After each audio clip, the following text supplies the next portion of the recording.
નમસ્કાર મિત્રો, સ્વાગત છે તમારું અમારી યુટ્યુબ ચેનલમાં।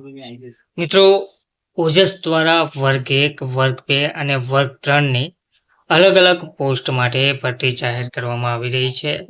નાયબ મામલતદાર, સમાજ કલ્યાણ વિભાગ જેવા અલગ અલગ વિભાગોમાં વર્ગ 1 થી વર્ગ 3 સુધીની ભરતી જાહેર કરવામાં આવી છે। કેટેગરી વાઇઝ જગ્યાઓ પણ આપવામાં આવી છે। આ દરેક પોસ્ટ માટે આજથી ઉમેદવારો અરજી કરી શકે છે। વિગતવાર જોઈએ તો ગુજરાત જાહેર સેવા આયોગ દ્વારા ભરતી પ્રક્રિયા શરૂ કરવામાં આવી રહી છે।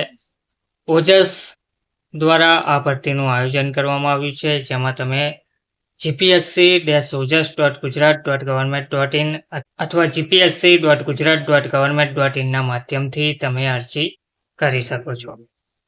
તો ઉમેદવારે ટોટલ વિગતો માટે જેવી કે ઉંમરમાં છૂટછાટ, શૈક્ષણિક લાયકાત, અનુભવ, પગાર ધોરણ, અરજી ફી, ઓનલાઈન અરજી કરવાની રીત, જાહેરાતની સામાન્ય જોગવાઈઓ વગેરે તમે વેબસાઇટ ઉપરથી ચકાસી શકો છો।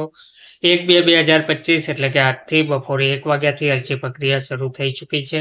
17/2/2025 સુધીમાં ઉમેદવારો રાત્રિના 11:59 કલાક પહેલા અરજી કરી શકે છે। પોસ્ટ જોઈએ તો મદદનીશ નિયામક આઈટી વર્ગ 1ની જે પોસ્ટ છે તેમાં 29 જગ્યાઓ છે। નાયબ નિયામક આઈટી વર્ગ 1ની પોસ્ટ છે તેમાં 3 જગ્યા છે। આઈસીટી ઓફિસર વર્ગ 2ની 12 જગ્યા। મદદનીશ ઇજનેર સિવિલ વર્ગ 2ની 65 જગ્યાઓ પર ભરતી કરવામાં આવી રહી છે। નાયબ કાર્યપાલક ઇજનેર ઇલેક્ટ્રિકલ વર્ગ 2ની 1 જગ્યા છે। મદદનીશ ઇજનેર સિવિલ વર્ગ 2ની 30 જગ્યા। હિસાબી અધિકારી વર્ગ 2ની 39 જગ્યા। મેનેજર ગ્રેડ 1 વર્ગ 2ની 1 જગ્યા। નાયબ કમિશનર વર્ગ 1ની 1 જગ્યા। મદદનીશ કમિશનર વર્ગ 2ની 2 જગ્યા। નાયબ નિયામક વર્ગ 1ની 1 જગ્યા। મદદનીશ નિયામક વર્ગ 2ની 1 જગ્યા। મદદનીશ વ્યવસ્થાપક વર્ગ 2ની 1 જગ્યા। મદદનીશ ખેતી નિયામકની 15 જગ્યાઓ। નાયબ ખેતી નિયામક જિલ્લા ખેતીવાડી અધિકારીની 12 જગ્યાઓ। તાલુકા પ્રાથમિક શિક્ષણ અધિકારી વર્ગ 2ની 40 જગ્યા। બાળ લગ્ન પ્રતિબંધક જિલ્લા સમાજ સુરક્ષા અધિકારી વર્ગ 2ની 2 જગ્યા। મદદનીશ ચેરિટી કમિશનર વર્ગ 1ની 6 જગ્યા। કાર્યપાલક ઇજનેર સિવિલ વર્ગ 1ની 2 જગ્યા। નાયબ કાર્યપાલક ઇજનેર સિવિલ વર્ગ 1ની 5। નાયબ સેક્શન અધિકારી સચિવાલય વર્ગ 3ની 33 જગ્યા। નાયબ સેક્શન અધિકારી વિધાનસભા વર્ગ 3ની 1 જગ્યા।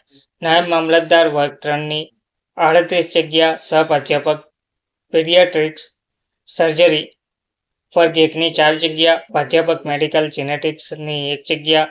પીડિયાટ્રિશિયન તજજ્ઞ સેવા વર્ગ 1ની 141 જગ્યાઓ। ડેન્ટલ સર્જનની 10 જગ્યાઓ પર ભરતી કરવામાં આવી રહી છે। તો આયોગ દ્વારા પ્રસિદ્ધ કરવામાં આવતી સદરુ જાહેરાતોમાં જગ્યાઓની સંખ્યામાં વિભાગની દરખાસ્તને આધીન ફેરફાર કરવાની આયોગની અબાધિત અધિકાર રહેશે તથા આયોગ દ્વારા નિયત થયેલી જાહેરાતની પરીક્ષા માટે સંમતિ તથા સંમતિ ડિપોઝિટ લઈ શકાશે તેવું કહેવામાં આવ્યું છે। તેમજ ઉપરોક્ત જાહેરાતોમાં સ્ટારની નિશાની કરેલ જગ્યાઓ પૈકી તેમાં અમુક જગ્યાઓ દિવ્યાંગોની ખાસ ફરતી ઝુંબેશ હેઠળની જગ્યાઓ પણ છે, જે માટે જાહેરાતની વિગતવાર સૂચનાઓ ધ્યાને લેવાની રહેશે તેવું જણાવવામાં આવી રહ્યું છે।